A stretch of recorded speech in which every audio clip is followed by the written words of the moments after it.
So none of the tools in this video were tools I bought when I was a new woodworker, and that's either because I didn't know about them or they just didn't exist yet. But over the years, as I discovered them, boy, I really wish I'd known about them sooner, because I would have spent my money differently, and I'd like to help you avoid that same mistake.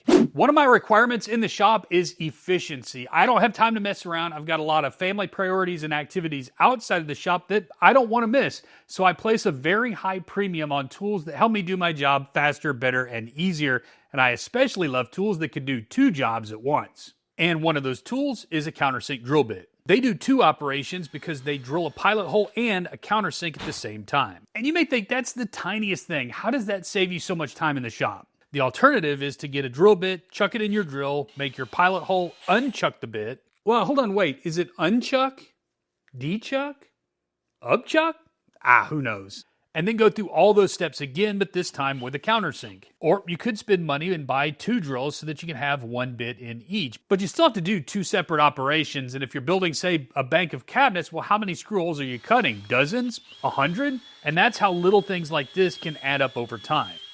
But with this tool, I can do it all in one shot. And the countersink I'm using here is the new one from KM Tools. And what makes this one different and so cool is that it's toolless. To adjust the depth of the countersink, just lift the little magnetic collar and spin the bit. And it has little indexing lines so that you can tell how deep you're cutting. Each line and each rotation of the bit is 1/32 of an inch, so it's super easy to keep track of your depth. The stop collar freely spins so that it's not going to mar your workpiece, and it has nice wide openings so it's easy to clear chips as you drill. And this thing is built to last a long time. It has sealed bearings to keep the dust from seizing the stop collar, and you can actually disassemble it and clean it if you want. And the bit and the cutter are both replaceable if they wear out, or you can swap out for different size cutters and bits in the same body. So I'm a really big fan of using a bit like this instead of a separate drill bit and countersink, and the fact that this one is toolless and has that indexing on it makes this a really thoughtful design and I think a pretty cool tool.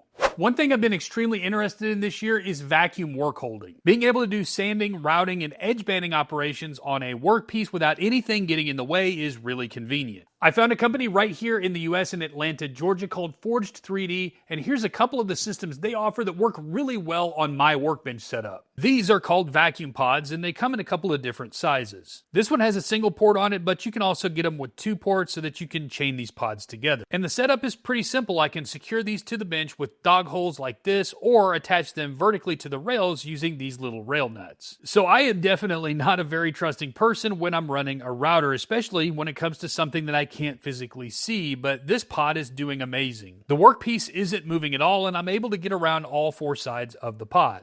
I like this system because I can quickly set up and use just one pod or chain a bunch together if I need to work on a really large panel. Another system you can build is based around these anchor pods. This is a specialized bench dog that fits right into your MFT or any workbench with 20mm or 3/4 inch dog holes, and your vacuum line press fits right into the bottom. So the cool part about this setup is that everything is below the worktop and they're not going to interfere with any other work that I want to do. Now I can lay down just a simple gasket like this around the dog, and I've just created a pod, but inside my bench. If you still want your work raised up off the bench, they do make this special pod that's compatible with the anchor pod without having any exposed air lines. You just set it over the top like this, and now you can use the power of the anchor pod. And you can use any of these pods with a simple vac pump, a large vacuum pump, or even a grabo. Forged 3D even offers a brand new base plate for the grabo, and so I can mount that right to the side of my workbench, turn it on, and the base plate provides a non-porous surface that allows the grabo to become an effective source of vacuum power for these pods. Well, I'm super pumped about having work holding that does not get in the way of my work. I think Tyler over at Forged 3D has done a great job designing these products, and they definitely make my woodworking easier and more enjoyable. One of my favorite tool brands for woodworking is FastCap. I've bought so many of their products over the years, and there's a good reason. They tend to put a lot of thought into the design of their products that make my job a little bit easier. For instance, they could take something as mundane as a tape measure or an edge trimmer and give you more than you expect out of that tool. They're very good at adding those little bits of joy. Here's an example of how you can take something as simple as shims and add more value. First, make them magnetic. That way you don't drop them or lose them while you're trying to work. Not only will the shims stick to one another, but also to your marking knife. This is really nice when you need to scribe a piece of wood to a wall. And you can also use these like setup blocks. Instead of having one block for every possible measurement, you can just stack whatever size you need together. And they can even be a makeshift height gauge for setting bits and blade heights or the plunge depth of your router. You can make custom spacers in increments of 1/16 of an inch all the way up to 1 1/8. And as a nice added touch, these shims have built-in corner radius gauges so that you can measure or create rounded corners on a board. FastCap also makes a metric version from 1 to 14 millimeters. They also have the corner radius gauges, and they have built-in little layout markings for installing Euro-style hinges. Pretty nice for just a simple shim. If there was a Venn diagram of really well-made premium tools and things that could be mistaken for Game of Thrones movie props, well, then this would be right in the middle. This is the Jessam Sword T-Square, and it's already hands down the coolest looking tool in my shop. But it can't just look cool, it has to actually be cool. This is supposed to be a premium tool, so let's check it out. So first off, if you've ever used a Jessam tool, these feel exactly like every other one of their tools. The fit and finish are great, and it has a really nice weight to it, and that clues you into it being a well-made, stout tool.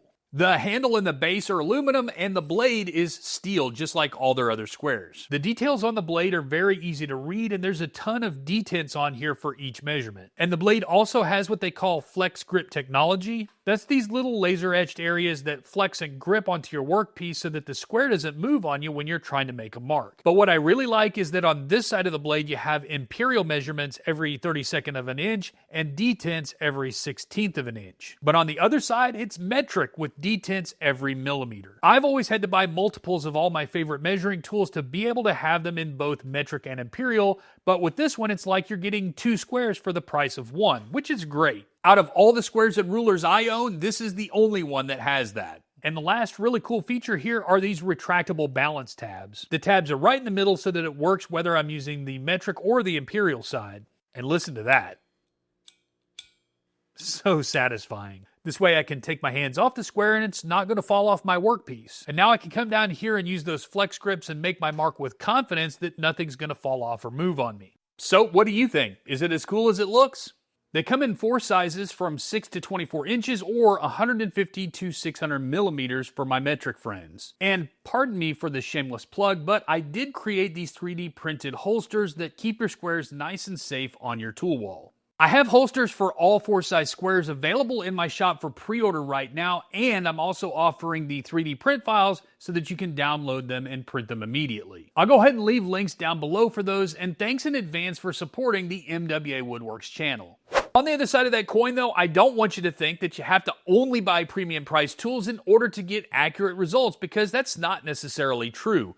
One thing I think anyone with woodworking machinery in their shop should own is a good set of machinist squares. I'm talking table saws, miter saws, band saws, and joiners. Expensive tools that need to be set up properly to operate the way they're supposed to. This set of squares is made by PEC Tools. These are made in America by an American company, just like your Starretts and your woodpecker tools. But this set of 4 is priced under $100. The set comes with 2, 3, 4, and 6-inch squares, and that works out to be about anywhere from $15 to $35 per square. These squares are great for use on any saw that has a blade that needs to be set to 90 degrees, also checking your fences for square, verifying that your workpieces are square, and also the small ones are great for getting into tight places. And unlike premium woodworking squares, which are often manufactured to a tolerance of 1/1000th of an inch, these are machined to 8/10,000ths of an inch. 10,000ths. So I guess then one other thing these are good for is verifying that all your fancy woodworking squares are, well, square.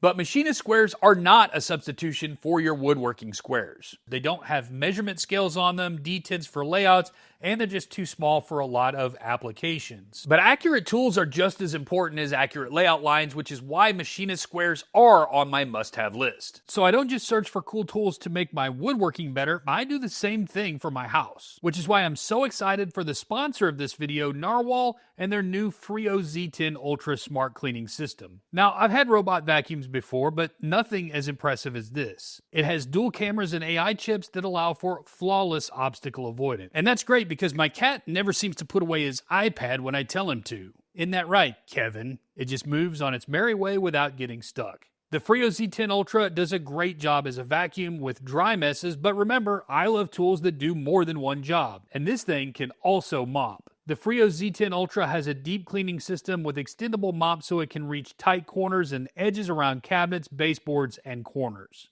The base station does double duty as well because it has fully automated hot water self-cleaning and 120-day auto dust emptying. And the best thing is, my wife and I both work from home, and this thing operates super quietly in the background. You'll never hear this thing on a Zoom meeting or recording YouTube videos.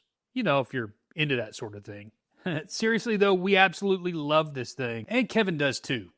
Maybe. It checks all the boxes for me, and if you want to check it out for yourself, just hit the link in the description. And thanks to Narwal for sponsoring this video. All right, on to the next tool. If you have an MFT or a workbench with dog holes like mine does, then you should check out these expandable dogs by Bow products. These are great for attaching fixtures or jigs to your workbench. The system is made up of these expandable bench dogs and a 1/4-20 hex bolt. And you can swap out that hex bolt for one that's longer or shorter and even use T-bolts. Then they come with these really sturdy knobs, and as you thread the knob down, the bench dog expands and locks it into the hole. All you need are a couple of 1/4-inch holes in the base of the jig, just enough for the bolts to come through, then grab a knob and tighten that up just until it gets snug and drop that right into the holes on your bench. The nice thing is these expandable dogs work with both 3/4-inch or 20mm dog holes. And now look, that fixture's not going anywhere. I can also make my own work holding jigs. This one is super simple. Just take a scrap of plywood, add 2 holes and a shallow dado to the bottom. I can add 2 expandable dogs, and because of that dado, these dogs are not going to rotate, which makes it much more efficient to expand them because they can't spin around in the dog holes. And now I've got a simple fence that I can butt my work up against. It's low profile compared to clamps, and it's great when you need to apply a lot of lateral force to your work. And if I did need a little more holding power than that, I could just use low profile horizontal clamps. So these dogs come in a pack of 6, see, pack of dogs, and they give you this nice foam organizer, which is good, and that organizer fits in a small sustainer if you like storing your tools this way. So in my tool videos, I always include a tool or an item that I go ahead and say up front should be in every woodworker's shop no matter what. And I always use 2 rules to choose that item. It has to be cheap and it has to do its job really well. Now this year, I actually reached out to my audience to find out what types of items they would put on that list. And well, one of those stood out to me because I use it in my shop all the time, and that is 2-sided tape. I've already done a couple examples of work holding in this video already, but sometimes there are situations where those other 2 methods just don't apply. I don't always get to talk about 2-sided tape on camera, but trust me, it's there in the background helping me out. Do you want to stick a spacer jig to the underside of your cabinet?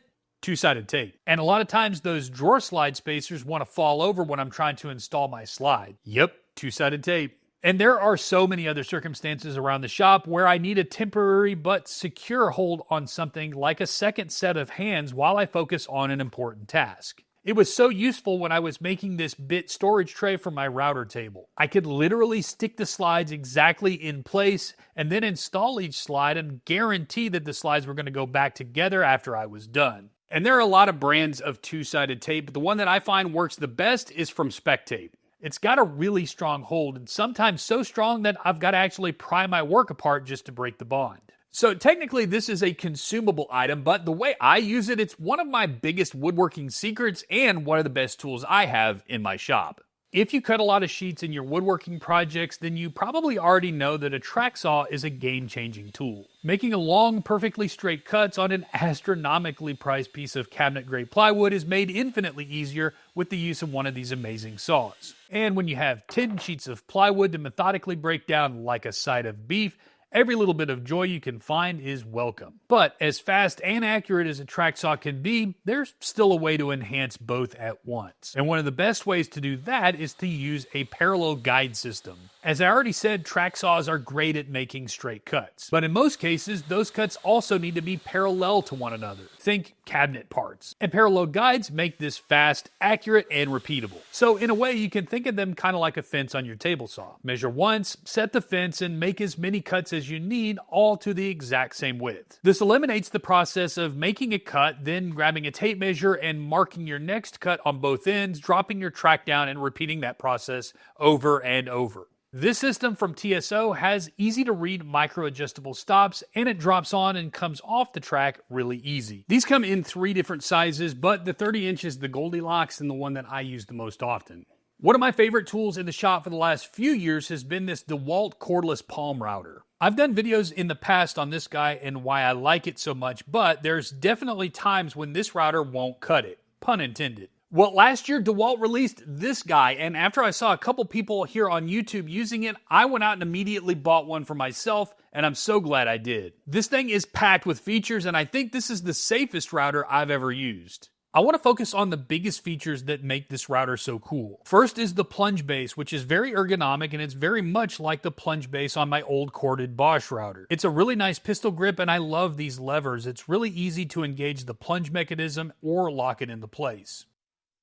Another thing that's awesome, of course, is that it's cordless. One of my least favorite things about using any handheld router is managing the power cord while I'm trying to use the tool with a spinning bit exposed. On this one, you can use any of the 20-volt DeWalt batteries, but the newer power stack batteries work the best. More power and longer lasting, which is good for something like a large plunge router. And this thing also has a couple really nice safety features. First, check out how this operates. It's soft start, but also the spindle stops spinning super quick. The palm router does the exact same thing, by the way. I can tell you from experience using my Bosch router that more than once I finished a cut and went to set it down before the bit stopped spinning and accidentally damaged my project. But this router eliminates that from ever happening to me again. But this router also has a second safety feature, which they call anti-rotation. This feature activates anytime that the router jerks like this. See it stop and light up? So if you're making a plunge cut and you hit something and the router starts to jerk out of your hands, it's gonna deactivate the router. And there's one more thing, which is overload protection. These lights are gonna light up if you're working it too hard, which is your sign to either slow down or take a lighter cut. That just protects your tool motor and your bit life. Both of those are really good things. And the last really big feature is that it has crazy good dust collection for a router. If you're familiar with the DeWalt router, then you recognize this setup where the dust collection is actually routed through the plunge base right here and out the top. But this new router comes with the adapter that connects right to my vac hose. And with this dust shroud installed, just check out how this thing runs when I put a roundover on this board. That's crazy nice dust collection for a router, and you don't have to buy any special third-party dust shrouds to make it happen. It all comes with the tool. I made a pretty big chamfer here, and I'm really loving how little dust there is on the board and on the floor below. So my final thoughts here are, I think this is the best plunge router that I own now, and I've got a couple other ones that are about to head over to Facebook Marketplace and get sold because I'm just not going to use them anymore, and I'll take that money to offset the cost of buying this new one. This router, in combination with the cordless palm router, I think are going to handle all of my handheld routing needs going forward. And it's fair if you want to question the need to be cordless, especially if you're using dust collection. But for me, I do hate running a corded router, especially when using a circle jig, because I'm constantly worried about that cord hitting the spinning bit instead of focusing on making the cut. And I can always use either one of these guys on outdoor projects and skip using the dust collection altogether, which is nice. Well, that's it. Let me know which one of these tools would solve your frustrations and bring you a little more joy in the shop. Thanks for watching.